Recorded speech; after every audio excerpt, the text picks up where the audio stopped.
is Terry Bradshaw, quarterback, Pittsburgh Steelers. It's 7:15. There's a new home run champion of all time, and it's Henry Aaron. This is baseball, Major League Baseball.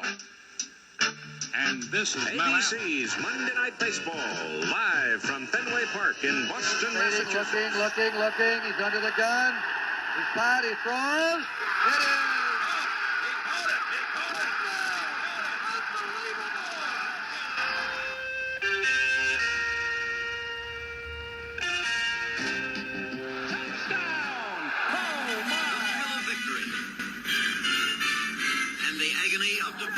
Hello and welcome to the Past Star Prime podcast, the December 15th, 1975 edition with George Foreman on the cover, Bill Mahoney, Mark Hoffman, and I, Scott Johnston, on hand 10 days before Christmas. And have we got a gift for you today on our show? George Foreman was a larger-than-life sports figure who passed away this past March. And Mark, our guest today, knew him very well, and it's someone with whom you have a connection with as well. Tell our listeners who I'm talking about. Well, we're going to have Jim Lampley on the show, and I first met Jim Lampley in 1987. He came over from ABC. He replaced Jim Hill. He was going to be the sports director at KCBS TV. He was also going to work for the network on the weekends, and he was going to do a sports segment on the CBS Morning News, and we affectionately called that AMSPO, AM Sports. And he would do features for CBS Morning Show as well. So that's when I first met Lamps, and I worked with him on and off over a 3 to 5 year period, especially on the AMSPO part. And it was a fun time. I mean, he's such an incredibly talented person.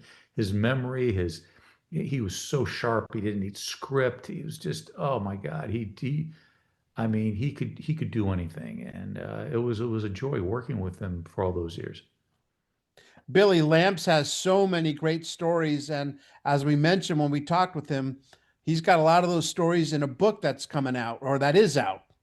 Yeah, it's called It Happened. And if you don't remember that title, if you did watch the Foreman-Michael Moore fight years back, that's Jim Lampley's call at the end. It happened. But if you go back a little bit before that, Lampley tells a story about asking Foreman, how are you going to beat Moore?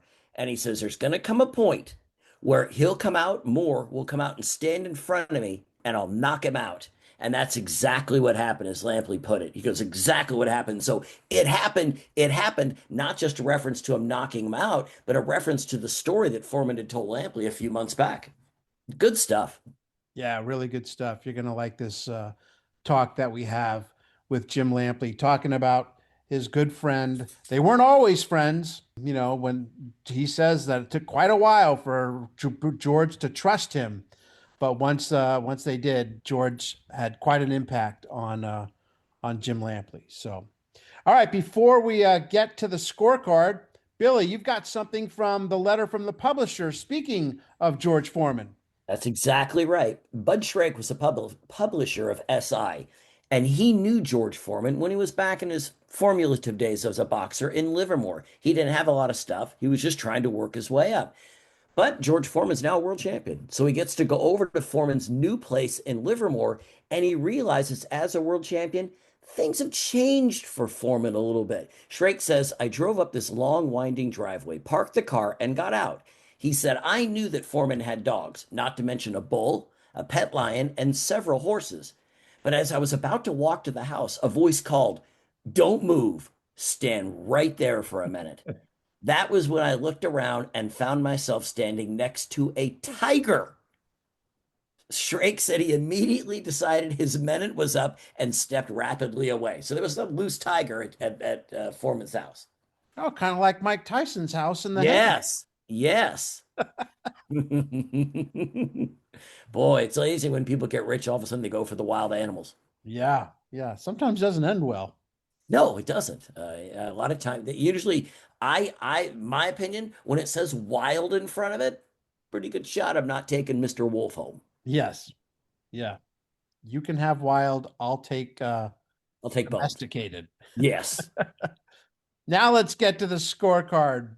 Billy, you got an old friend you're going to talk about. Big Red. Come on, everyone, go back. You guys all remember Big Red? He was the mascot pig of the Cooper City High School football team, whose big moment was about to come at the end of the season when basically he was going to be barbecued.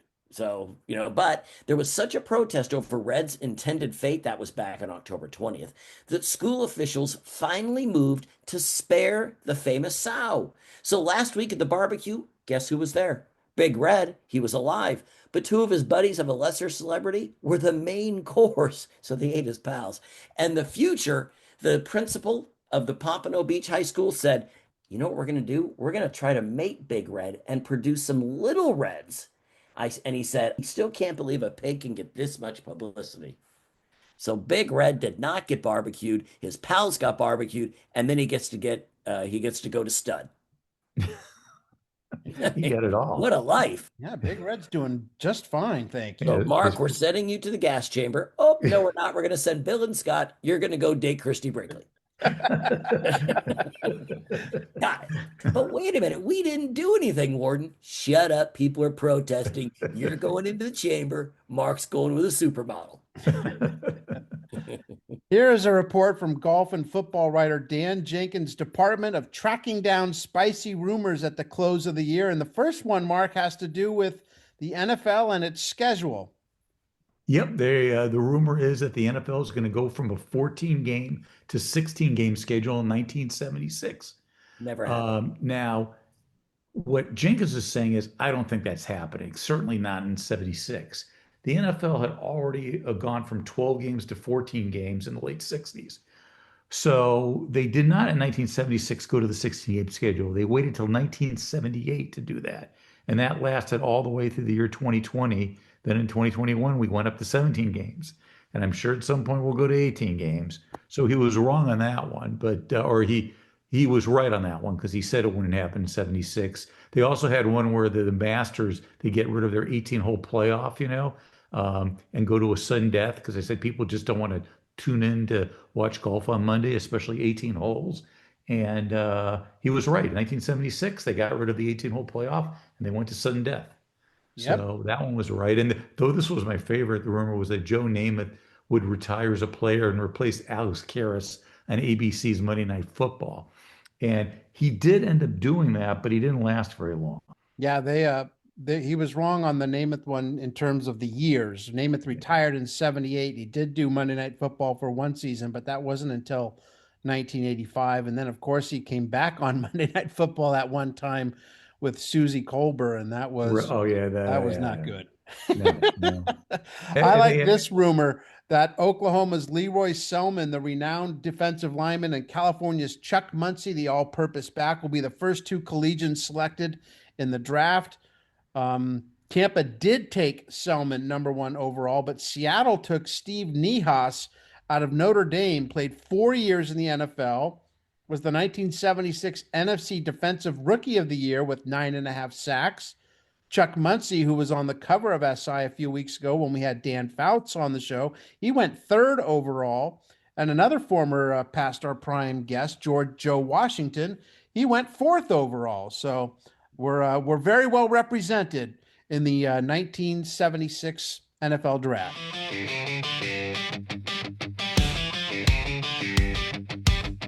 They said it and meant it. Mark. I got Paul Wiggins, coach of the injury-riddled Kansas City Chiefs, which is really weird to think because when you think Kansas City Chiefs, you think of Andy Reid now, and before that, maybe you think of Hank Stram, who won a Super Bowl with them as well. I can't even remember Paul Wiggins being the head coach there. But anyway, his team is so beat up, especially, in the secondary. And he said on a search for a healthy defensive back, he doesn't have to be an all-pro. It's now to the point of asking whether you can run backwards and yell for help at the same time. Sounds like the Cowboys secondary. It does. Bill, what about Jack Riley?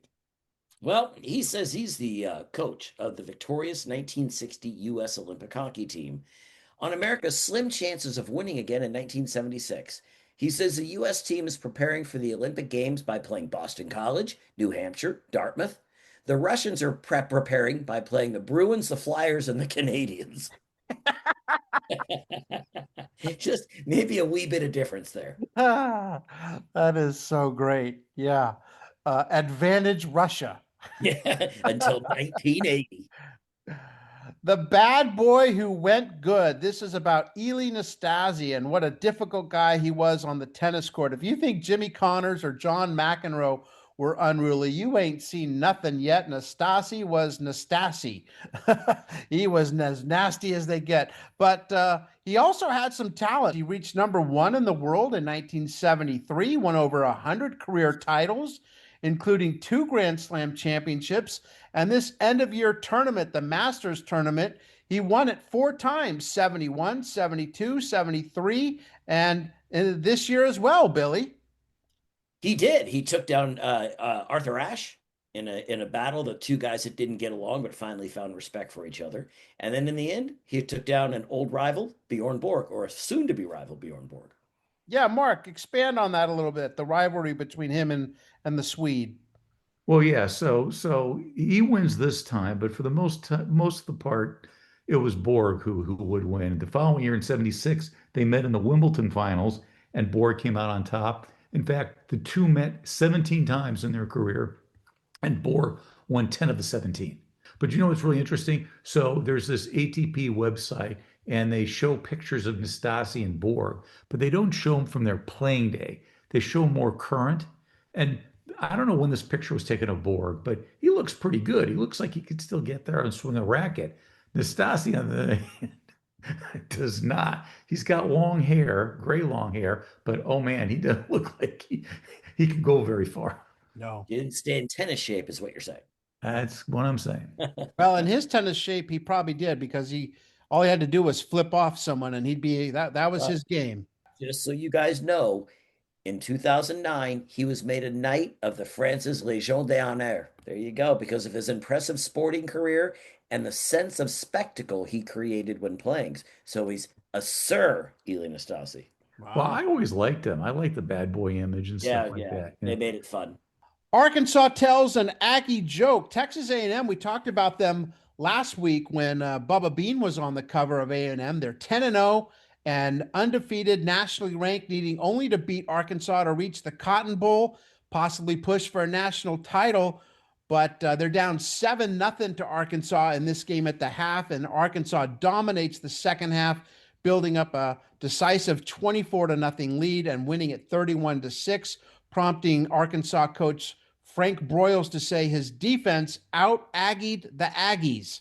So that's it for A&M. They scored 6 points in their last 2 games, and I think finished like ranked 12th or something like that. But Mark, tell me about the Arkansas kicker. Yeah, they had a kicker by the name of Steve Little. And in the late 70s, there was this thing going on where kickers, like today, we all know these guys are kicking 60, 65 yarders. We're going to have a 70-yarder before you know it. Back then, there was a little rivalry where Russell Erksleben of Texas and Steve Little of Arkansas, they were kicking these long field goals. Little, in fact, in 1977, kicked a 67-yarder. That was the record at the time. But the sad thing about Little is that he got drafted in '78 by the Cardinals, and his NFL career wasn't that great. He was a decent punter because he also punted, but his field goal percentage was like less than 50% over 3 years. So he was very erratic. And then in 1980, on October 16th, they release him. Hours after he's released, Little's in a high-speed single-car accident. His car hydroplanes, slams into a signpost on the interstate. He'd been drinking at the time of the crash. He breaks his neck and he's left a quadriplegic. Wow. And then he lives another 19 years before he passes away in 1999 at the age of 43. Very sad. Very sad. My Wow, goodness. I did not know that. I know how to bring you down. Yeah, well, Should have been a lot of these stories, Mark, or murder or death. So you went from streaker boy till Yeah. killing. Yep. Yeah, poor Steve Little. Yep. Yeah. Serial killer. Yep. Now the incredible shrinking ABA. The ABA is on the brink of collapse. We've been talking about that and the WFL and all these rival leagues that are just hanging by a thread. Despite improved play and rising attendance, financial mismanagement and the lack of a national TV contract have crippled the league. Several franchises, the Claws, the Sails, the Stars, have recently folded.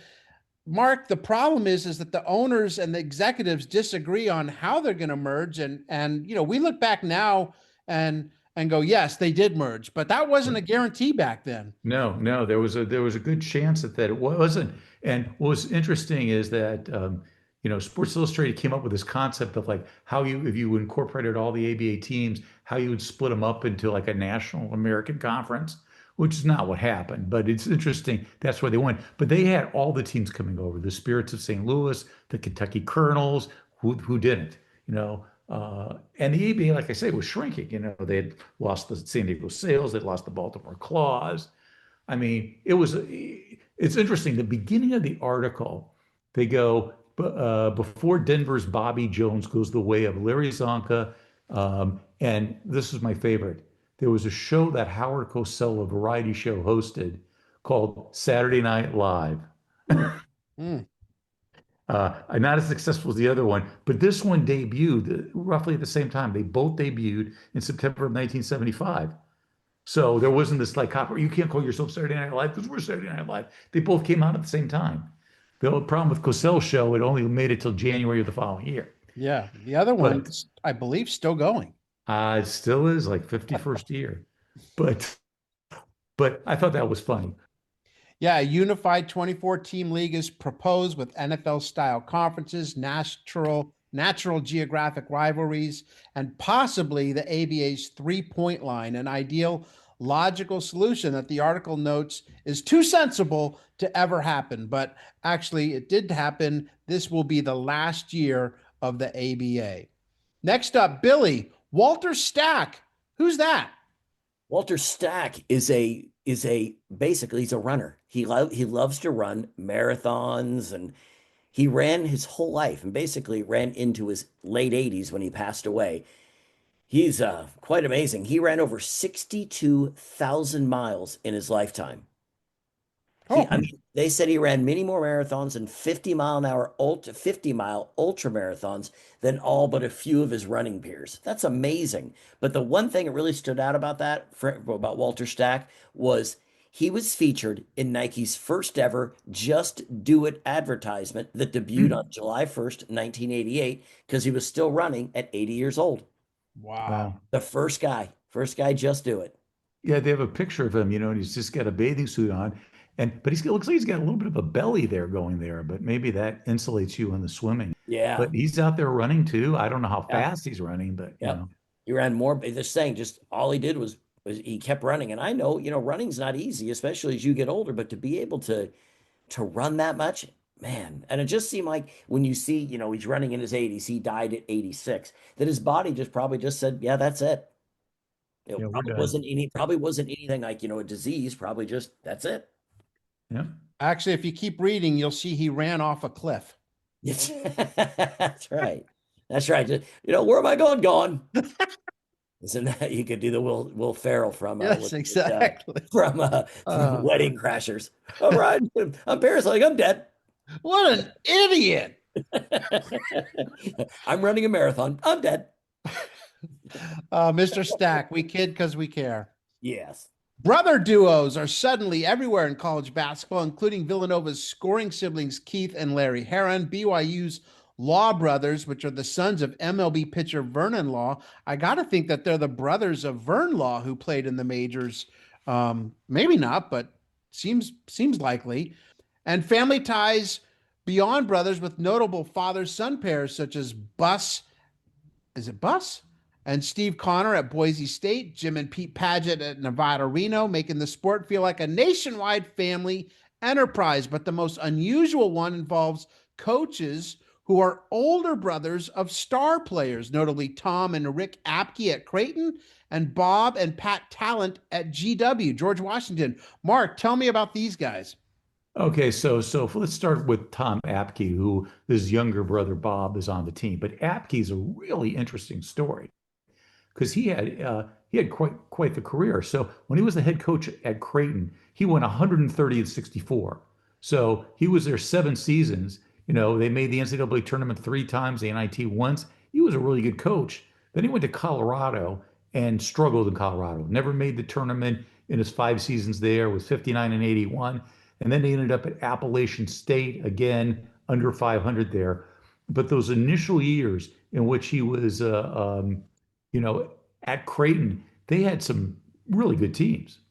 Now, the other player or the other brother combination we're talking about is Bob Talent and his brother. So it's Rick, it's Bob Talent and his brother Pat. Okay. So let's talk about Bob. He's the head coach, okay, at George Washington. But the thing about him that's so fascinating is that he was actually a really good player in his day. So he played 3 seasons at Kentucky for Adolph Rupp and the Kentucky team before he transferred to George Washington in 1967. He sat out the 68 season and then played one memorable season in 1969. Okay, he's a 6'1" guard. He was the nation's 5th leading scorer, averaging just about 29 points a game. He became the top single season scorer in George Washington history, broke 6 school records. So he was a hell of a player. Sure was. Yeah. Not as great as a coach, but when he got hired as a coach, I think he was only 28 years old at George Washington. So he was like the youngest head coach in the country at the time. But he was 102 and 84, so he wasn't awful. I mean, he had a over 500 record, but not like Tom Apke. Well, who is? Yes. Anything else on the college hardwood floors this week jump out at you guys?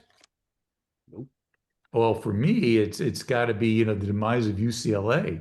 I mean, fans in Los Angeles are saying you lost by 20 points to Indiana, and it's like someone said UCLA's basketball dynasty is deader than the proverbial mackerel. That was a letter that was sent to athletic director J.D. Morgan. And UCLA didn't lose many games that year, but people were so spoiled, and they would end up going to the finals 5 years later in 1980. They would win a title in 95. But yeah, I mean, people are just so used to them losing 1 or 2 games a season that they lose to someone, let alone someone by 20 points. It's over. Bill, from what I don't even know who, but this UCLA team goes to the Final Four. But yet we know fans that didn't even watch the damn game, went to, some amusement park because they knew that the Bruins now sucked. Yeah, there's a What loser a guy. jerk, man. No, I knew a real loser guy. He goes to Magic Mountain. He says he loves the team. I don't know. I've lost touch with the guy. I can't remember his name. Go to Magic Mountain when all you talk about is how you love UCLA. Mark, what do you know about this guy? I agree with you completely. That guy must be such a loser. Who could possibly go to Magic Mountain and not watch UCLA lose by 14 points to Indiana? Yeah. It's probably the same guy that wouldn't watch the Tigers win a World Series and go to the Raider game because he thinks that the game might get rained out. Yeah. That is a loser. That's the definition. Capital L. Storming to the playoffs real quickly. St. Louis beats Dallas 31-17. They jump ahead 28-3 in the first half behind Terry Metcalf's all-purpose brilliance. The loss left Dallas fighting for its playoff life, now tied with Washington at 8-4. With the Redskins ahead, Roger Staubach acknowledged that the team is no longer dominant and faces a true dogfight to reach the postseason. They would reach the postseason. In fact, they would reach the Super Bowl. So more on that next month when we have Preston Pearson of the Cowboys team, and we'll talk to him about that incredible win they had over the Vikings. And now our cover story, man, Big George is back. George Foreman returned from Zaire, angry, embarrassed, and resentful, feeling that people expected him to pretend that everything was fine. He insisted he didn't lose because Ali beat him, but because of a flaw in his own approach and preparation. Sounds a lot like Fran Tarkington. Mm-hmm. Yeah. Foreman struggled with the idea that a champion's aura wasn't enough, saying he had relied too much on intimidation and reputation. His most revealing line captures his mindset. I didn't lose my title. I gave it away. That brings us to our guest. The three of us were enamored with the athletes from back in the day, but for every Pete Rose, Bill Walton, and George Foreman, there was a Keith Jackson, a Dick Stockton, and a Howard Cosell. And those were the guys we looked up to. But let's be honest, even in the mid-'70s, those guys were old dudes, but not Jim Lampley. This guy had the job, went to all the great games, and ABC Sports hired him in 1974 when he was just, get this, 24 years old. Now, that was someone I could relate to. And that was just the beginning of a career that was worthy of being envious of. Lamps did it all: Major League Baseball, Super Bowls, countless Olympics, winning Emmys on Real Sports with Bryant Gumbel, and so much more. But he will forever be remembered for his amazing work as the preeminent voice of boxing for the better part of 3 decades. If it was a big fight, Jim was the man on the mic. He worked alongside Sugar Ray Leonard, Roy Jones, Emanuel Stewart, and of course, our cover guy, Big George Foreman. And he writes about it all in his book, It Happened: A Uniquely Lucky Life in Sports Television. I knew I was going to butcher that. And Jim joins us now to talk about that and more. Hey, Jim, thanks for coming on the Past Our Prime podcast. I wouldn't call it a butchering. I think you sort of tripped over it just a tiny bit, but all in all, that was pretty well done. And thanks very much for the welcome. It's great to be here. You're kind. You're very kind. Hey, Jim, December 15th, 1975, George Foreman is on the cover of SI. He wants another shot at Ali. It never happens. Why? Well, I think there are a lot of reasons that you can use to speculate as to why that never happened. A fundamental reason is that boxing is an entrepreneurial, event by event, personality driven sport. And regardless of how logical an event may appear to be to the general public, that doesn't mean it's going to happen. Every fight is a snowflake. Every fight takes place because a variety of atmospheric and environmental factors have fallen into harmony with each other, and two individual competitors backed by surrounding brain trusts organizations have somehow decided at a moment of opportunity that they're going to do what they should do, but it doesn't mean that they're always going to do what they should do. So regardless of how logical a rematch may have been between George and Ali, it didn't mean for certain that it was going to happen. And so there was, a drift, a period of time. George had to get over his sense that the universe had subjected him to injustice, and Ali had to get to a point of thinking that, all right, the risk reward equation here is attractive enough to make it worth going back into the ring against a guy who could at some point knock me out with one punch. Of course, that was difficult to do against Ali, who had one of the greatest chins of all time. At this time, George is kind of a tough nut to crack. He's cantankerous, seems kind of angry most of the time. This was not the case when he made his comeback, and we all knew him as Jovial George. Have you ever seen such a transformation of personality, and what were some of the factors that led to it? I'm sure that I could filter back through my memory and find some comparison for the personality transformation, but it's not easy. It was extremely unusual, and it stands in retrospect as a tribute to George's underrated intelligence, his devotion to his own point of view, and his belief that only he knew exactly what was the right thing for him to do, and his understanding that styles make fights, and he had to be careful about finding those fights which would most benefit him and his particular style. He knew, George always knew, that Joe Frazier wasn't a match for him, that Frazier was too straightforwardly aggressive, too unwarrantedly self-risking,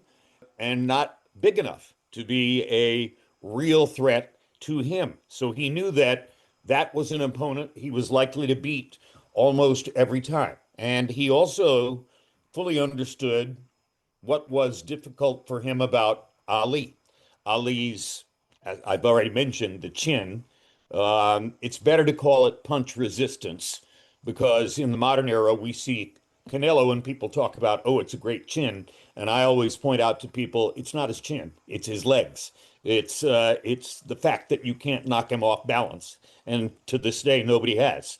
And Ali just had that innate ability to see the punch coming and either deflect at the last second or take the shot on the chin and manage to survive it. And therefore, he was not as easy a target for George as most other guys in the heavyweight division were.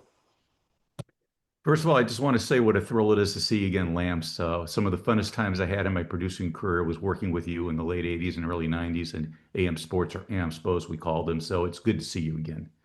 I think you were very early in your career there, Mark. So it was really fun to work with you. You were young, vibrant, fresh, and helped me to think better. I don't know about that. But anyway, my question to you is, had had Foreman beat Ali, what change in the trajectory of his career would have happened, or would he have run into a roadblock at some place, no matter what? Well, the fight is bigger in retrospect because Ali won it. Foreman was a logical favorite. And if Foreman had gone ahead and gotten a KO of Ali, hard to do, or a decision over Ali in Kinshasa, um, knowing George and how smart he was, I'm not sure there ever would have been a rematch. I think he would have avoided that, as we say, like the plague, because Ali's foot movement, his hand skills, his balance, his timing, his ability to take a punch, all of those things conspired against George. On the other hand, there was this sort of widespread belief that George was basically only a puncher, that he was a spectacular puncher, but that if he didn't get you with a big shot, he was not likely to outbox you. George was a much better boxer than people gave him credit for. George really understood boxing, and he did have multiple skills, and he did have better foot movement than a lot of people had given him credit for. That's why he was able to win an Olympic gold medal at 19 against a veteran Russian opponent with spectacular background and training. So at the end of the day, it's hard to say what would have happened next if there had been an immediate rematch of the upset win that Ali scored in Zaire. But having achieved what he achieved in Zaire, it certainly didn't make any great business sense for Ali to go back into the ring against Foreman anytime soon. That was a good thing for him to avoid. I mean, you can't write a Hollywood script better than this. At 45 years old, he comes back in a fight that he shouldn't have won, but one punch changes everything. And the title of your book, It Happens, refers to this fight. Tell me about that fight, and did it shock you that he won it? George and I were not good friends at first. And when he became our expert commentator on the HBO boxing telecast, I had a general sense that George, who was at that point the jovial, happy product salesman making scandalous fortunes selling most particularly the grill, but Meineke mufflers, big man suits, things of that nature, largely on the basis of that incomparable widespread grin. He was as much a public personality pitchman as he was a star fighter.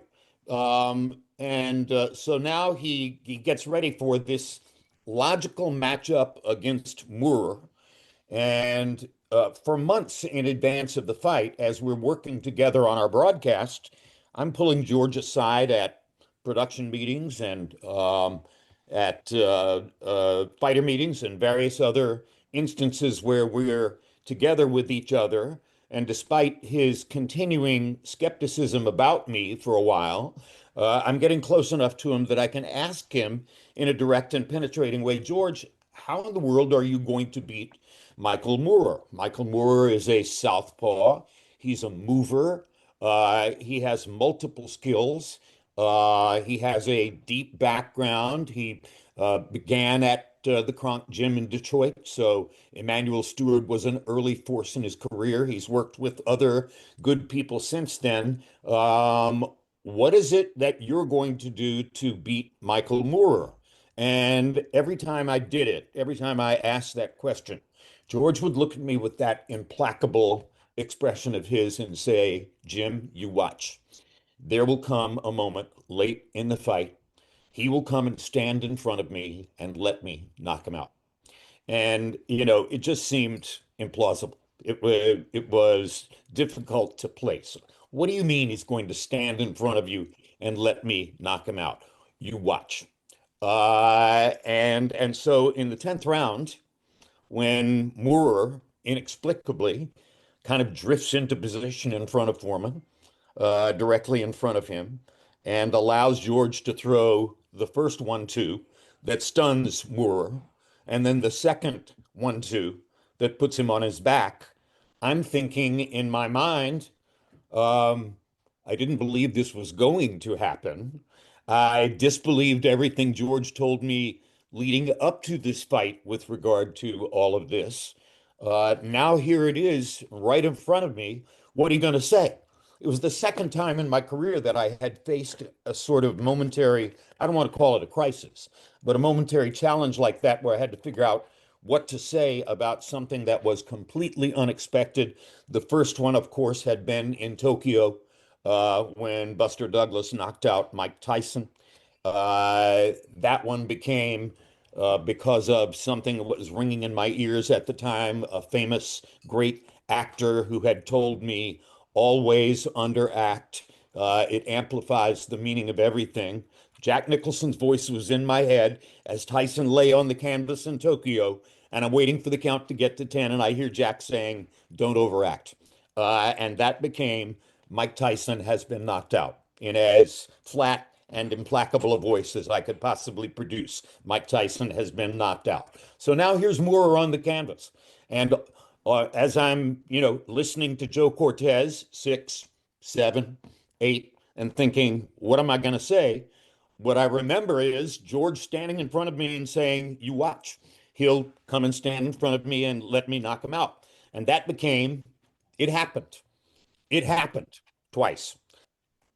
To this day, it's the most memorable call of my 31-year career calling fights on HBO. And to this day, I can still walk down Fifth Avenue in New York or through the hallway of the MGM Grand in Las Vegas or some other public setting, and someone will yell from down the hall or across the street, it happened. It happened. And therefore, when I got ready to write an autobiography, there was no question what the title was going to be. Yeah, Jim, this is Bill. I still don't know why Michael Moore stood in front of him, but that's a totally different story. Is that to you, the Moore Foreman fight, the greatest upset ever to you in boxing? Well, Is it in the age? and a lot of great upsets in boxing. Okay, I mean that you can go on and on and on about all the great upsets in boxing. And statistically, if someone were to look at my career and say, okay, what's the biggest upset Lampley ever called? Tyson was either a 36-1 or 42-1 favorite over Douglas in Tokyo.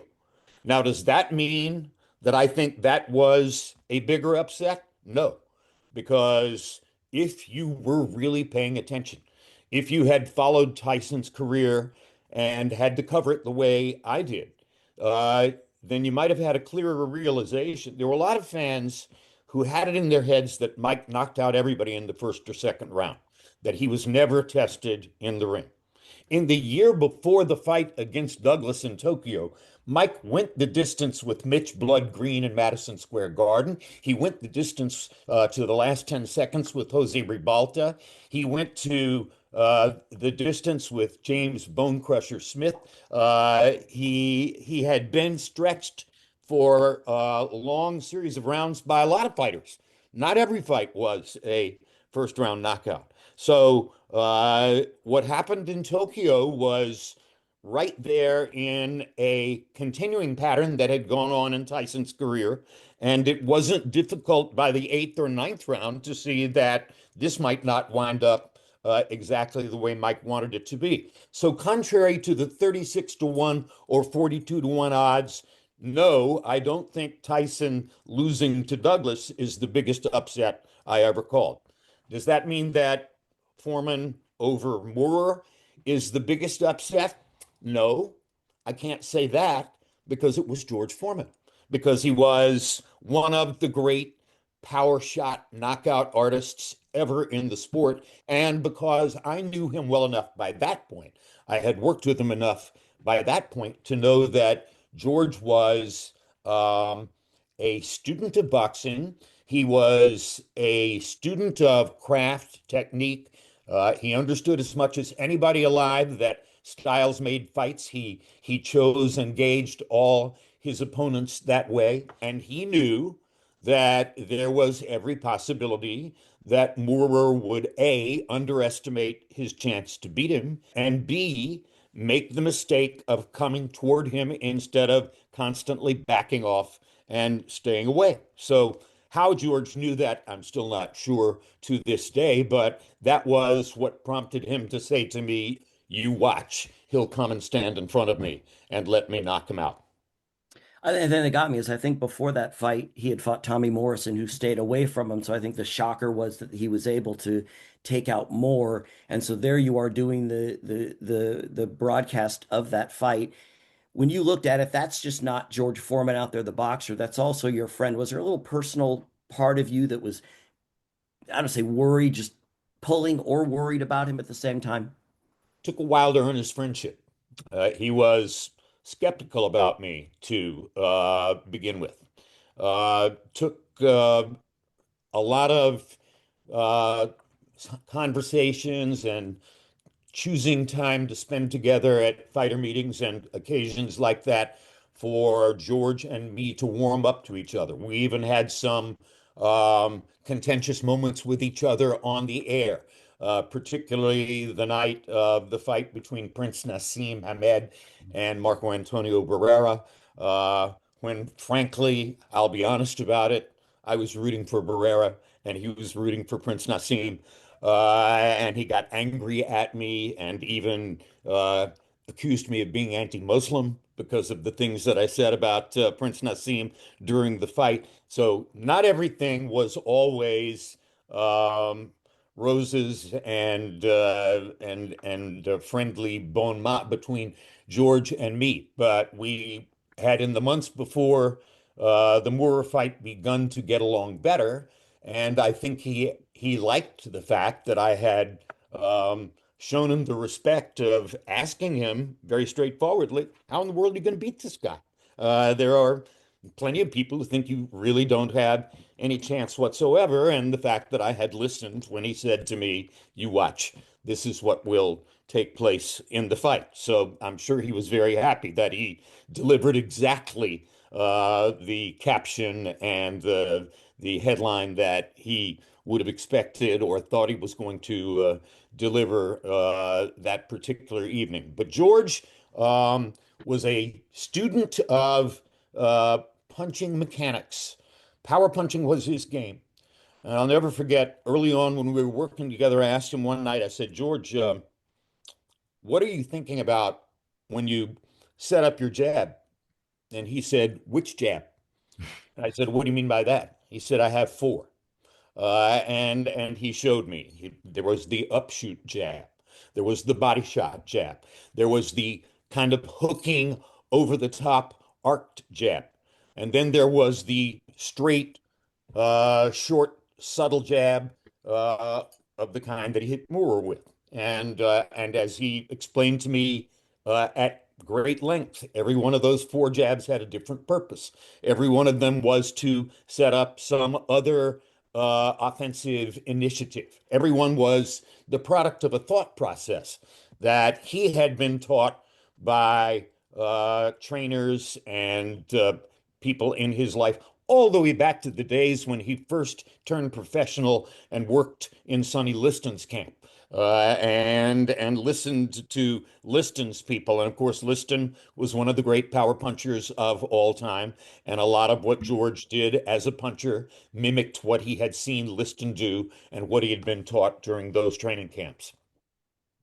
The book is It Happened, A Uniquely Lucky Life in Sports Television by Jim Lampley. Jim, March 21st of this year, we get the shocking news that Big George has passed. By this time, he has made an indelible mark on you and your life. How tough was that day for you and finding that news? It's still brutal. Um, it's still painful. Uh, we were close in age. It's funny because all of the years that we worked together at meetings and um, dinners and stuff like that, he used to call me young man. And that was his kind of standard title for me. Young man, this, young man, I'm going to do this, et cetera, et cetera. And I would say, George, you're born January 12, 1949. My birthday is April 8, 1949. We are less than 3 months apart.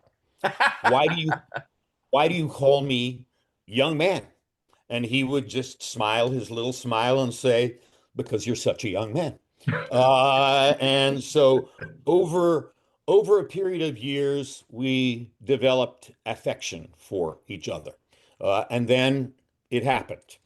Not too long after it happened, somebody in Boise, Idaho, was putting together a commemorative dinner, a big occasion for George, and called me and asked me if I would come and be the MC of the dinner and honor him and be a part of paying tribute to him. And I eagerly accepted the opportunity. George knew that I lived in Del Mar, California. He was impressed that I had taken the time and the effort to come to Boise that night to be there to honor him. He appreciated it. Our friendship deepened. We had a few friendly, loving, lengthy telephone conversations as a couple of guys born in 1949 who now recognize that about each other still probably called me young man. But at the end of the day, it was a friendship that didn't come naturally. It was a friendship that I had to earn. It was a friendship that was mounted over some skepticism on George's part. And eventually we got there. He had one interesting private habit. He was a great lover of watches. He loved expensive, high-end, prestigious watches. And within the last 2 or 3 years of his career, he walked over to me at a production meeting one night and gave me a very expensive, very high-end collector's watch. I knew a little bit about how much that watch must have cost, and I remember thinking to myself, "Oh my gosh, you got here. You managed over all these years to actually become friends with this man." So, and then friendly with his family, friendly with a couple of his sons, and so when I got the call and he had suddenly died, and I asked, very pointedly, what was the illness? What prompted this? What killed him? And both of the sons to whom I spoke said to me, he just stopped breathing. Mm. I think there was a level of denial within the family about what had taken place, but I can't tell you to this day that I know an official cause of death for George Foreman. I know what his son said. He just stopped breathing. At any rate, it was a shock. It was a heartbreak, and Mark Hoffman knows what an emotional man I am. Mhm. I'm capable of shedding tears about George Foreman to this day, and I'm happy that I have not yet shed them in this interview. But we're not finished yet. Yeah, we had Georgetta Foreman on last year, and she had mentioned that Dad was doing okay, but you could kind of hear in her voice that it wasn't exactly how we would want to have gotten an update on him. So, Jim, you're in grad school in 1974, and ABC Sports is looking for some young talent. And the next thing you know, you're giving the country every college football score in the land. How did you get this gig? The stars were aligned for you, were they not? Well, it was called College Age Reporter. And yes, I was a graduate student in radio, television, motion pictures. And I was 24, almost 25 and I was in a master's degree program here in Chapel Hill, where I live now at UNC. And the chairman of the department came to me and said, ABC Sports is undertaking a project. They're going to go around the country. They're going to interview a large number of students like you. They are looking to find somebody college age or close to college age, ideally between 18 and 22, to put on the sideline of the college football game to do feature material, interview material, talk about the things that surround college football that are not directly football related, the things that differentiate it from the NFL. This is a very typical Rune Arledge kind of idea, expanding the envelope of storytelling in sports TV. And I said to that department chair, Dr. Wesley Wallace, I said, Dr. Wallace, I'm not an undergraduate student. I am almost 25 years old. They say they want somebody with absolutely no background or broadcast experience or on-air exposure. You know very well that I have been doing coaches shows here in Chapel Hill, football and basketball coaches shows, Bill Dooley and Dean Smith, various other things. I've been doing a weekly radio show, a call-in talk show at WCHL. I don't fit any of the criteria that they describe in talking about what they're looking for a candidate for this job. And he said, Dr. Wallace said, I hear you. I get that. They just don't realize yet what it is they're really looking for. When they meet you, that will change.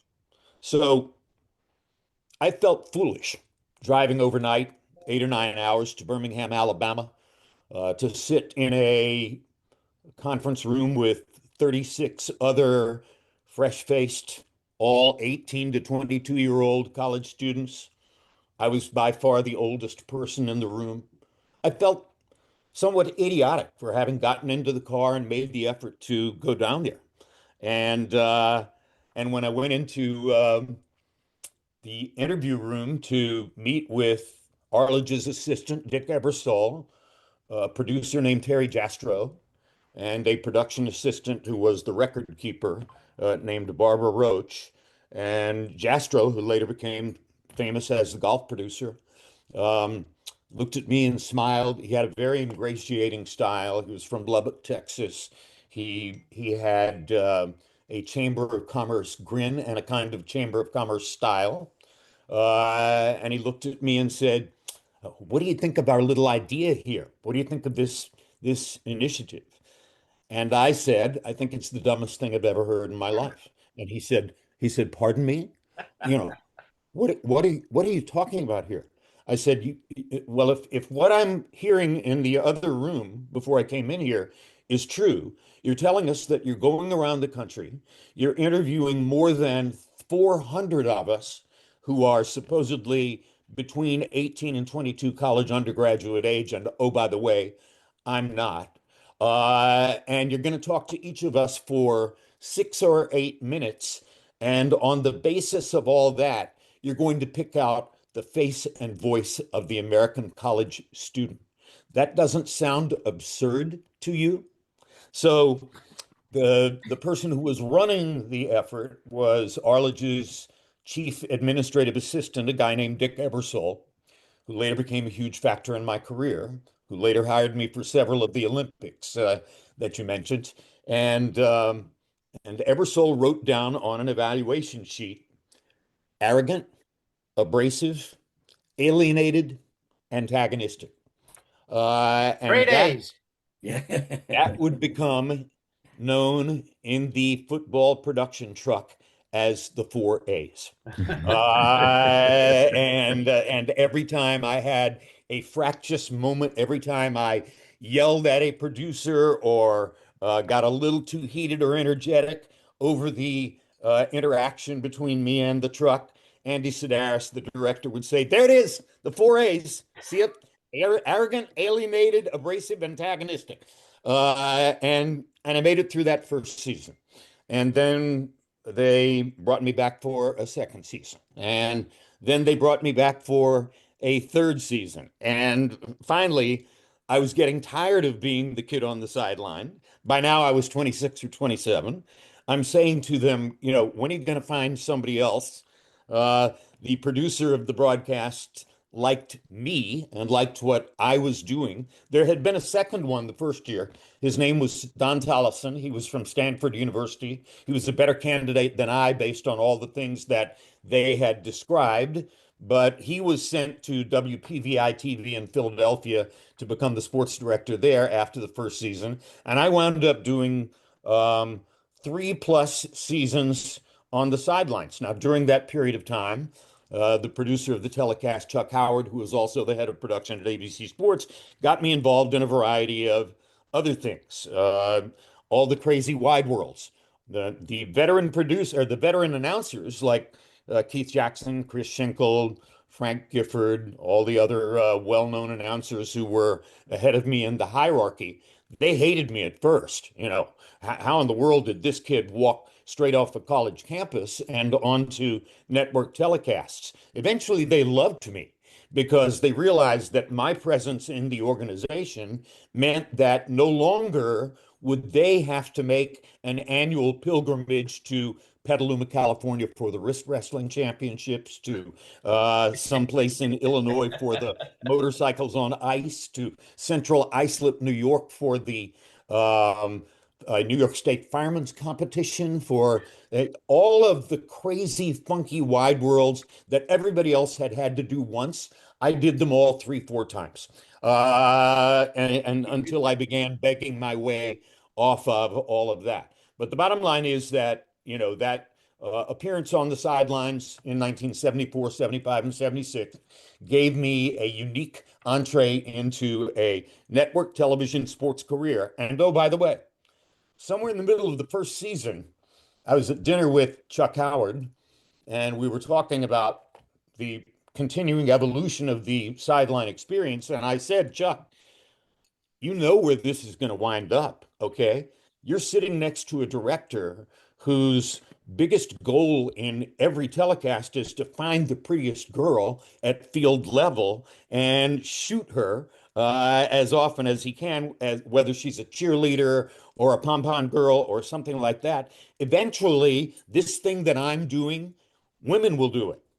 So what happened to the sideline reporter role in the years after I left in 77 to go off and do crazy wide worlds? It became the province of women. A lot of great women, a lot of really talented broadcasters. I mean, Melissa Stark worked with me on my boxing magazine show, The Fight Game. She's fabulous. She got her start on the sideline. There were many others. I could go on and on and on of those people who got their start on the sideline because directors like shooting shots of pretty women at football games. Jim, I first saw you when you used to do the ABC halftime scoreboard show. You were fantastic. You were so great, right? But well, that was something. That was a begging job. I was looking, okay, what am I going to do now that I want to be off the sideline? Okay, I can go do the third or fourth regional game every weekend, but I could spend the rest of my career doing the third or fourth regional game. Nobody's going to upend Keith. As long as Keith is healthy, he's going to be doing the A game, play-by-play. But ABC was really still sort of struggling with how to establish a college football scoreboard. The NFL shows, those wraparounds were up and running, and they were already good. in the middle 70s, the NFL Today on CBS and the other network wraparounds, up, running, doing well, etc.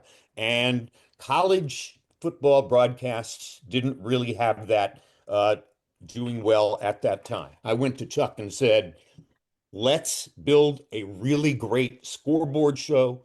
Let's wrap the college football telecast, regional and national telecasts, with a show that does a terrific job of reporting on all of the dozens of other football games that are taking place in the country. And I wanted to be in studios where the prestige was going to be. That was easy to see.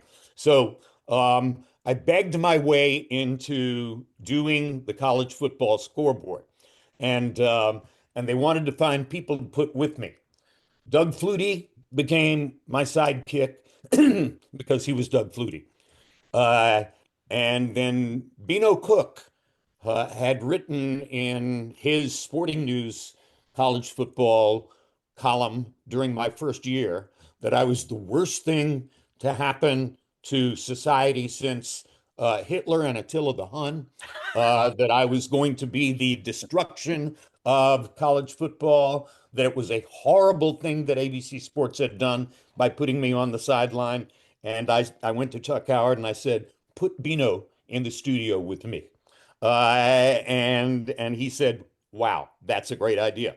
So our scoreboard show became me, Bino Cook, feature reporters, things of that nature. And very shortly after we launched the whole thing, because of the difference between NFL football and NCAA football, it became a sort of running contest. How many scores can Lampley do in 3.5 minutes? And each week I was bumping the number up. Oh my God, this time he did 37 games. Oh my gosh, this time he did 39 games. Oh my gosh, this time he did 42 games. I was pressing the limit on how many scores I could get in within my 3.5 minutes of allotted time. So I've heard, so we've got you doing football, you did Wide World of Sports. How did you get into the boxing part of it? And was that intimidating at all for you? In 1986, ABC Sports and ABC in general, the whole network, were purchased from an individual entrepreneur owner named Leonard Goldenson.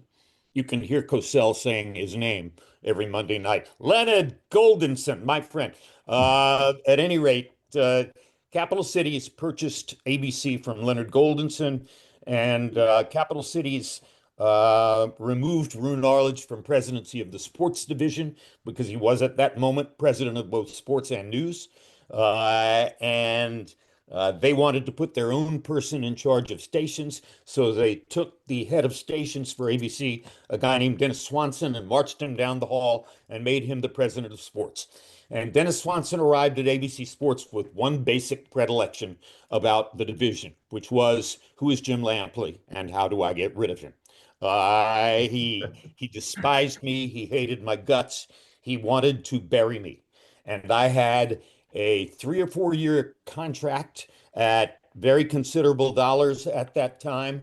And that contract contained existing program guarantees, most particularly for the 1988 Calgary Olympics, and they were prestige guarantees. This was not me doing features. This was me doing big events and hosting in the studio and beginning the process toward ultimately replacing McKay as the studio host. And Swanson called my agent into the office and said, I have read Jim's contract, and I will tell you, this isn't going to happen. Okay. I don't care what's written in the contract. This is not going to happen. And you can begin to prepare your client for disappointment because there is no way that he's going to do the things that that contract says he's going to do in Calgary. And I am going to make him as uncomfortable as I possibly can until he's out of here. So one of his first steps toward making me uncomfortable and trying to get me to leave ABC Sports before Calgary was to assign me to boxing. He thought this is a style mismatch of the highest order.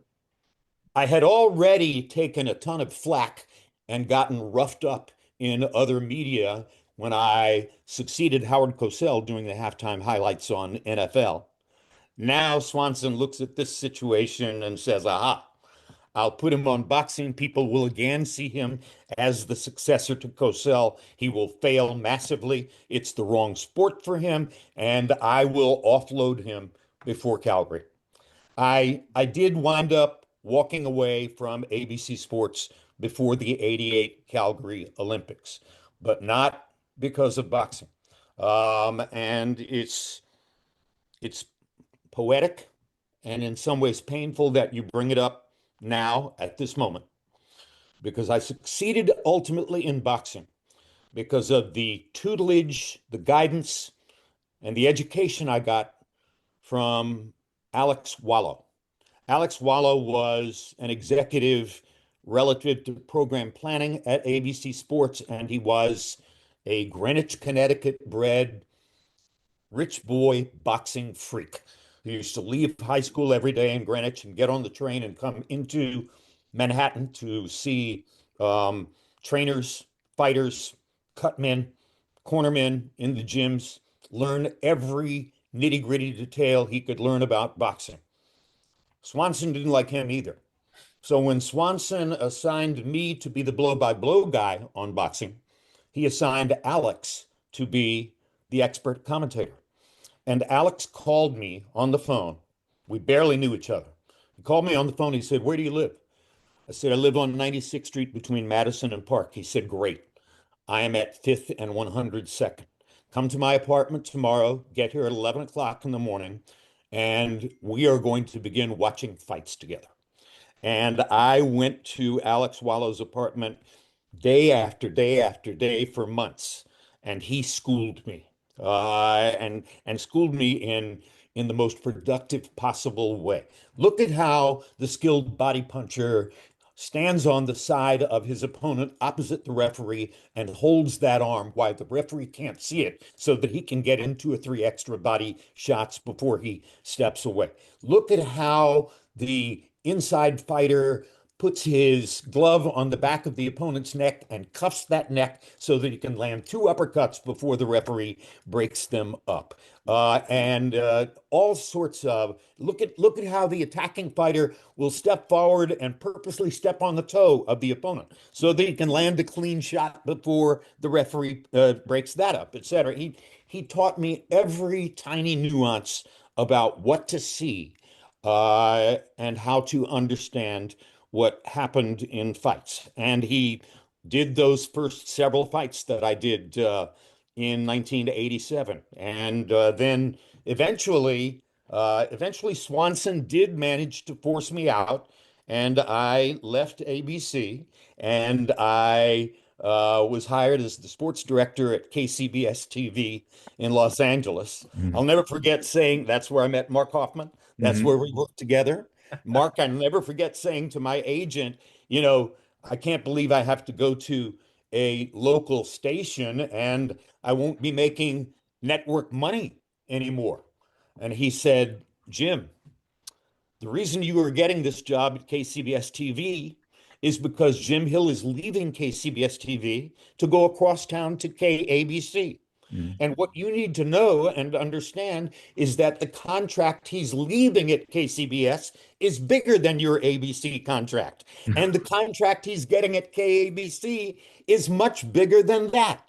And your idea that you are losing network money is cockeyed because networks own these stations. And that's why people make the money they do, because let's face it, the events that you're covering at ABC, people watch them because of the events. A local sportscaster who's sitting in front of the camera and reporting the sports news, people watch him because of him. And so your job is to go in there and compete with Jim Hill and be as good as you can be in upending whatever Hill does so that someday in a couple of years you can make the kind of money he's making. And every bit of that turned out to be true and great advice. Thank you to that agent, Art Kaminsky. And then eventually Um, Everything happened for a reason. After Alex Wallow taught me how to call fights, HBO reached out and hired me to call their fights.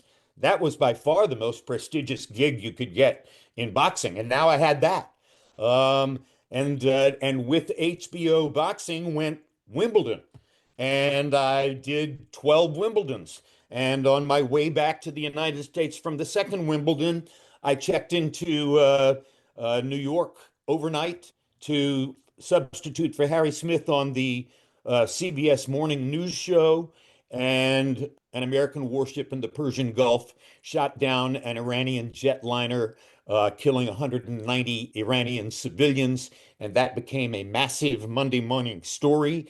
And I was the anchor of that coverage on CBS Monday morning, along with Kathleen Sullivan. And when I got back to Los Angeles, the news director, Eric Sorensen, was waiting for me at my hotel room and said, have you seen all those videotapes in my office? I said, no. He said, well, I've got 500 videotapes in my office.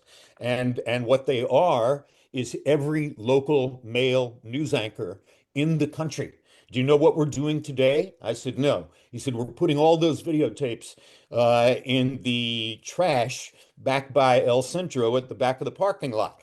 Oh, why'd you do that? Because we found our male news anchor. He was on the morning show yesterday. And so that's how I suddenly became the primary news anchor at KCBS TV. And then a few months later, they brought in a new female anchor to anchor with me. And her name was Bree Walker. And that changed my life too. So on and on and on, the cascade effect, the constant rolling forward from one thing to the next, the chain reaction that followed my being forced out of ABC Sports was tremendously beneficial to my career. And HBO boxing was one of the greatest gigs you could ever possibly imagine. No commercials, fabulous for storytelling. And by the way, what a tremendous upgrade in boxing coverage, because when it was on ABC, CBS, and NBC, at the end of every round, you went away and you were gone for the entire minute between rounds, and you came back as the fighters moved toward each other in the center of the ring, and you missed everything that went on in the corner between rounds. And once I went to HBO, I realized, oh, this is where the story is. This is where all of the material really should and does come from. So that was the superiority of HBO and Showtime boxing telecasts. And to get the chance to do that was one of the greatest opportunities of my career. And I succeeded a great blow-by-blow man at HBO named Barry Tompkins, one of the most beautiful and gracious individuals I've ever known in my life. He never held it against me. We have remained great friends to this day. I learned a lot from listening to him call fights, and life is good. That's all I can say. Yeah, I was going to say that when you came over to KCBS, I've worked with talent where you had to script everything. Jim, you had to script nothing for. Everything he could do was from the top of his head, which is a remarkable talent. And well, when he came over, but that was network trained. The things I did at ABC Sports before I came to KCBS, almost never scripted. Right. College football scoreboard wasn't scripted. Wide World wasn't scripted unless it was a particular kind of event, and I wanted it to be. The things I had done on college football, not scripted, etc., except to a certain degree in my head. So I was not a reader.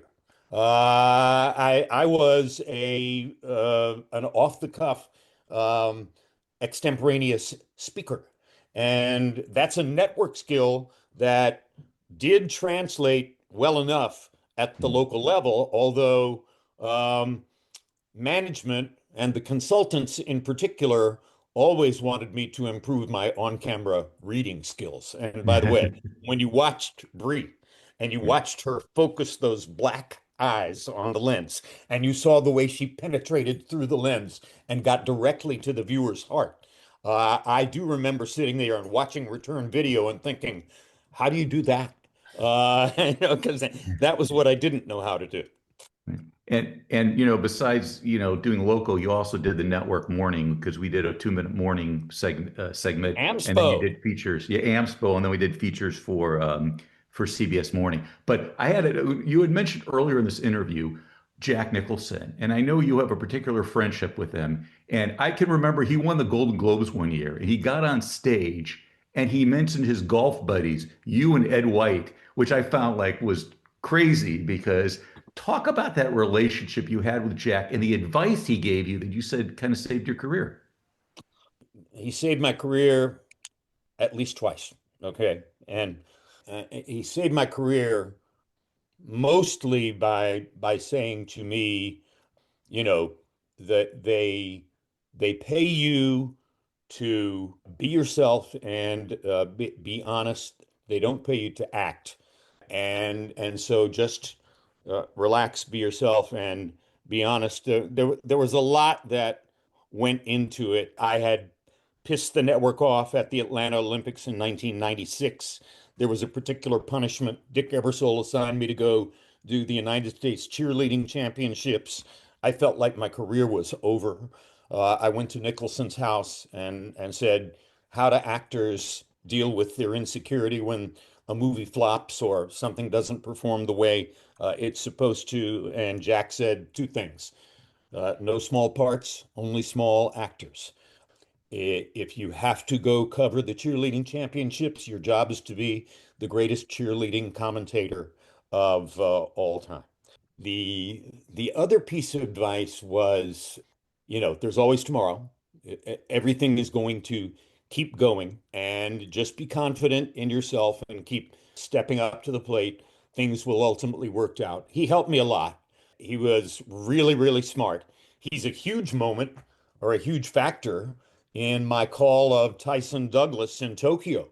Because when Mike goes to the canvas in Tokyo in the 10th round against Douglas, in what is going to be the biggest upset in the history of boxing, and I'm sitting there thinking in my head while the referee counts, what am I going to say?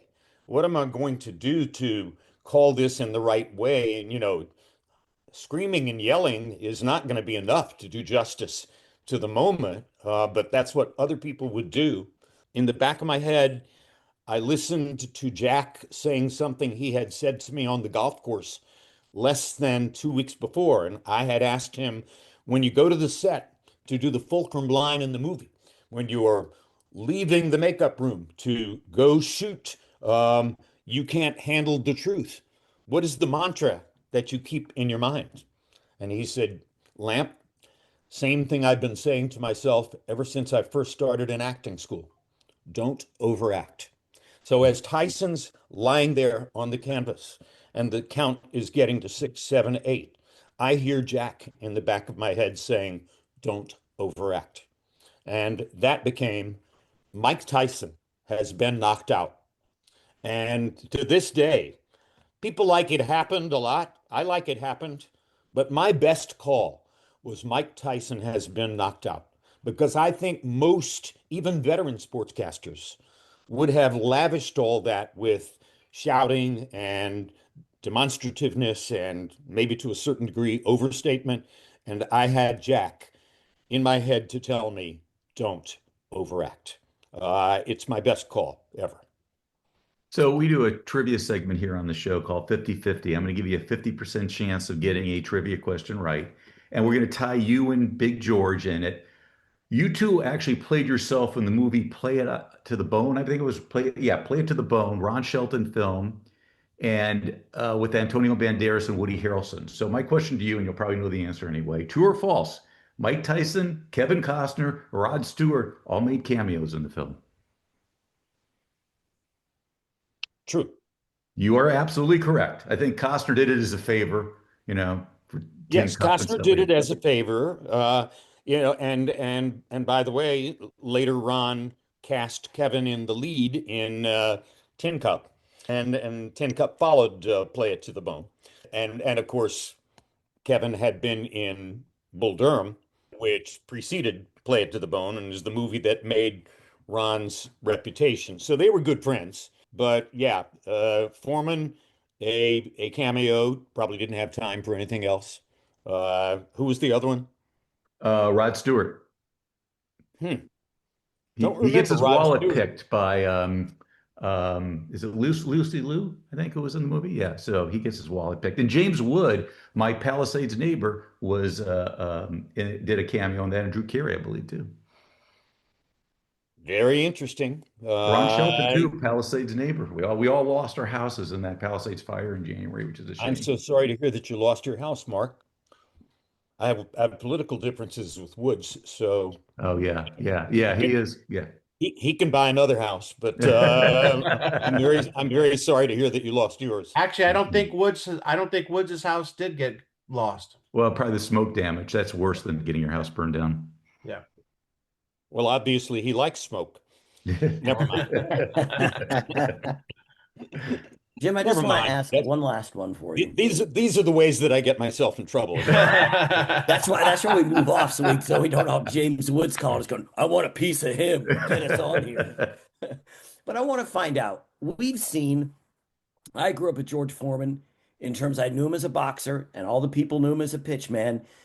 Is there something about him you can tell us personally about George that we don't know? Hmm. Um, well, I think just in general, what I didn't know and came over time to appreciate is that in his way, George was brilliant. He was a genius, and I've said this to people in the past. I've said that George was a genius, and some people have said to me, "Well, what's your evidence for that?" And I always start with, "Okay, look at the bank account.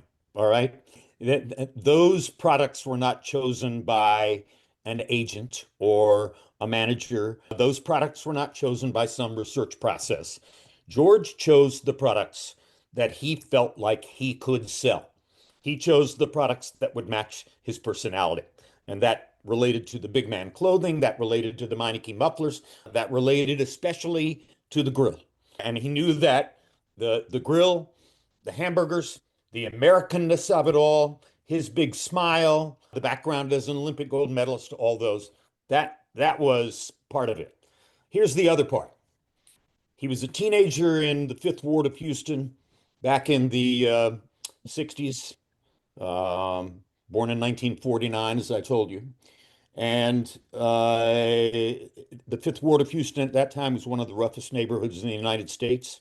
And George said to himself, I don't want to be a typical product of the ghetto. I don't want this background to drag me down. So there was a thing at that time, Kennedy administration um, innovation called the Job Corps. And George enlisted in the Job Corps and went to Hayward, California, and to get exposure to a different world and to begin to remake himself towards something else in the future. And it was at the Job Corps that George took up boxing, and that ultimately led to his Olympics appearance at Mexico City in 1968. But his first roommate at the Job Corps was a counterculture type guy who was a huge Bob Dylan fan. And George said to that roommate, he said, who's Bob Dylan? And should I know about him? And he described to me how he wound up listening to all of Dylan's early music from the first several albums and memorizing the lyrics to the songs. And I was in disbelief when first he told me this. And I said, George, you memorized Bob Dylan lyrics? He said, oh, yeah. He said, those first few albums, um, Times They Are Changing, Bob Dylan, um, Bringing It All Back Home, et cetera, et cetera. And I said, so you mean to tell me that you know the lyrics to Times They Are Changing? You know the lyrics to Like a Rolling Stone? And he began reciting lyrics to me. It was not a myth. Okay. It was absolutely true. it was 30 years later. He still remembered the lyrics to the Bob Dylan songs that he had learned at the Job Corps in the 1960s. Very few people know that about Bob Dylan. I mean, excuse me, about George Foreman. Yes. Never has a Wow. question been answered better. Wow. Wow. Wow. Hey, one last thing, Jim, and it kind of goes on a sour note, but boxing's in trouble. Can it get back to where it was, or are Well, I its mean, best first of all, days in the rearview this, mirror? this is an often asked question, and I love it. Boxing is in trouble. It's been in trouble for 120 years. All right. Boxing has been in trouble ever since the public was deeply upset by Jack Johnson's win over James J. Jeffries in the first fight of the century, way back in the early 20th century. Um, and it has remained in trouble ever since because it is totally entrepreneurial. It is individual in nature. It's difficult to organize. It too often revolves around the identity of one or two or three fighters. It's hard to effectively, fairly, and properly officiate a sport that involves two human beings assaulting each other, even with the protection of gloves. It is seen as hyper male and hyper combat, et cetera, et cetera. So there are all sorts of reasons why boxing is in trouble and stays in trouble. Is it going to die? No. One of the greatest quotes ever on our air, Larry Merchant. Boxing can't fix it, can't kill it. That is 100% correct. Can't fix it, can't kill it. Jim Lampley quote, as long as human beings can stand up and walk forward toward each other on this planet, people will fight each other for a living. Men, women, gloves, bare knuckles, there'll be a variety of different formats, but never will we have a planet on which people do not fight each other face to face for a living, because there is no other sport that is as easily understood, or at least that people think they understand, in the granular way that people think they understand boxing. They don't always understand it, but they think they do because it looks so easy to understand. And therefore, when a star comes along, it's accessible. Muhammad Ali, I have to see that. Ray Leonard, I have to see that. Roberto Duran, I have to see that. Julio Cesar Chavez, I have to see that. There's always somebody who will keep bringing you back to the sport. So at the end of the day, is it in trouble? Always, perpetually. Is it going to die? Never. One thing that would help boxing, a 25-year-old Jim Lampley, but those don't come around that often, an inductee into the International Boxing Hall of Fame in 2015, and one of the best to ever get behind a mic. How about this, Jim? Amazing, awesome, accomplished, and admirable. The new 4As for Jim Lampley. We can't thank you enough, young man, for going a few rounds with us here today. Thanks, Jim. Thank you so much. I appreciate it. It's been a lot of fun. The Great book to see Mark. The book is It Happened, A Uniquely Lucky Life in Sports Television by Jim Lampley. If you're looking for a gift for the sports fan that laments for the good old days, and that's what this show is about, this is the book to get. Perfect for the Christmas season, available in hardcover, ebook, and audiobook. It's narrated by Jim at all major booksellers, including Amazon and Barnes & Noble. The perfect holiday gift. I'm going to get it for sure. Okay, let's wrap this show up and call it a day, shall we? That was a fantastic interview. But you know what? Going back and reading the article, on Foreman, I thought it was fascinating in the article where Foreman didn't even realize the fight was over. He thought he was like getting ready for the next round. Right. What? It's over? I'm done? Well, it's because he was knocked silly. Whistles blow, legends grow. For the record, wow. Whistles blow, legends grow. For Bill, you got a couple this week. I do. Bobby Hull scored his career goal number 801 and 802 versus Houston. In the same game, Gordie Howe scored his 857th career goal. Combined ages of these two guys was 83. Hull was 36. Hull and Howe was 47. I would have guessed 212. That's yeah, they could still be playing. All right. Man, just great. Two amazing players in the WHA. Boy, WHA knew how to get the best guys or name guys. You got another one? I do. This is about Dave Kozlow. He died at the age of 55.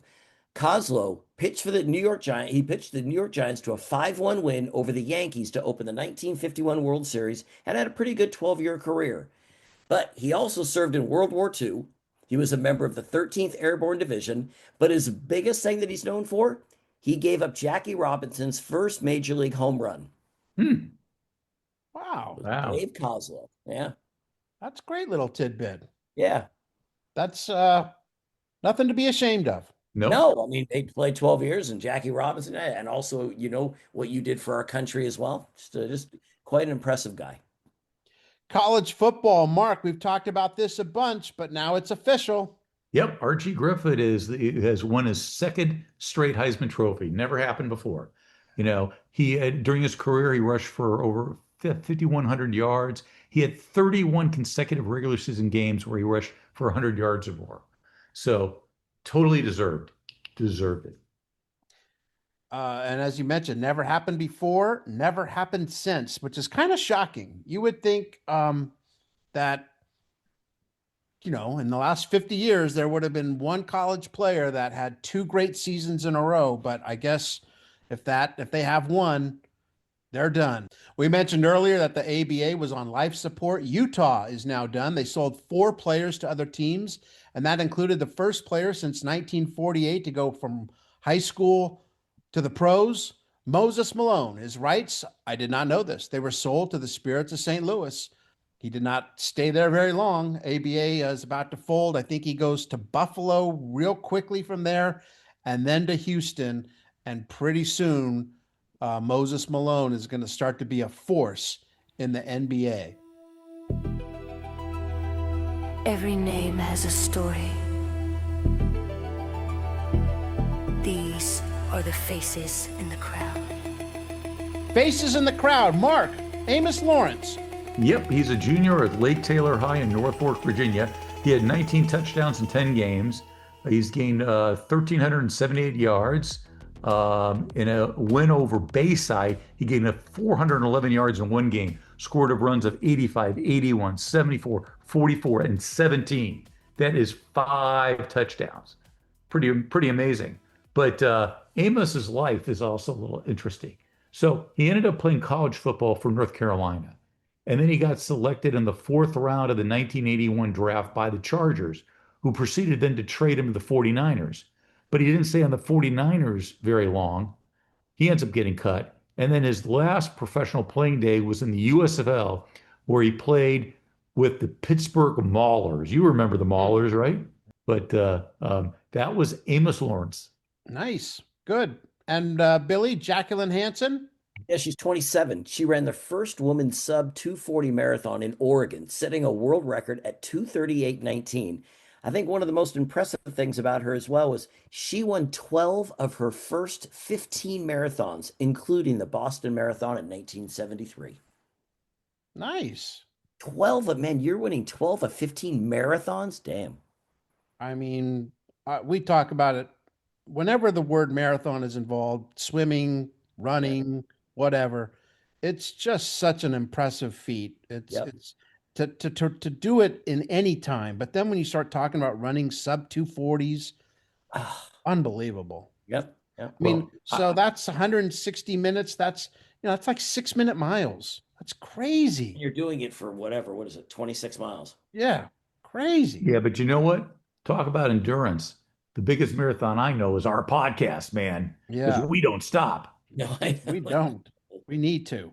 Yeah, go on and on. From the locker room to your living room, it's time for the 19th hole, Bill. We should start calling this pissed off readers.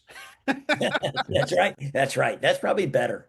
Because at least it's true, because all these people are mad. Dave Schmidt from Fort Mitchell, Kentucky is one of those guys. He said, who actually picked your NCAA basketball top 20? Santa Claus? The Three Little Pigs? Last year, Kentucky was not among your illustrious 20, yet the Wildcats finished second in the nation. I figured this year you would certainly include them. Nope. Well, I felt Dave's anger there, so I brought it out.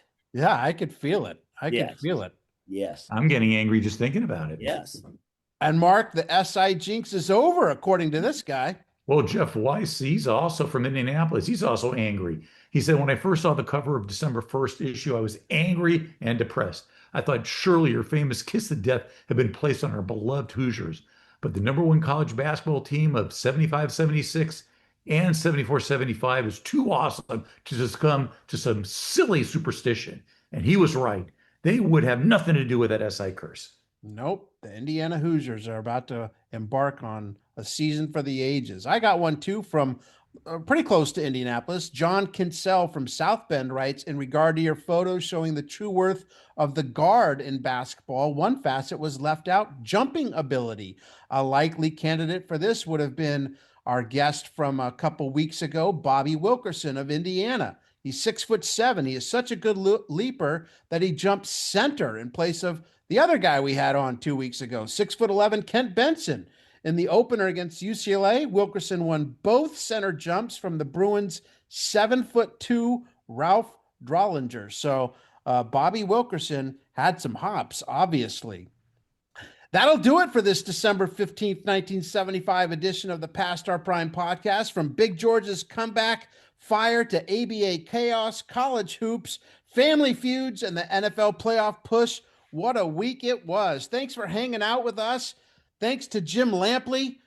I mean, we say this almost every week, guys. Wasn't he great? Wasn't he great? Yes. And I'm not, it doesn't diminish the fact that it almost always is true. But I mean, Lampley, I was hanging on like every word with him. Yep, I agree with you. He could have talked, we could have gone on for a while because he mentioned a lot of things about Mike Tyson. And I thought we can get into that too. Right. The most important thing I'm grateful for is he didn't reveal any of my deep, dark secrets. Yes. Yes. Next time. Correct. All your fantasy secrets as to why you win our league every year. Hey, thanks for hanging out with Bill Mahoney, Mark Hoffman, and me, Scott Johnston. We'll see you next time. And don't forget, where are we, guys? Past our prime. Past our prime. Thanks, guys.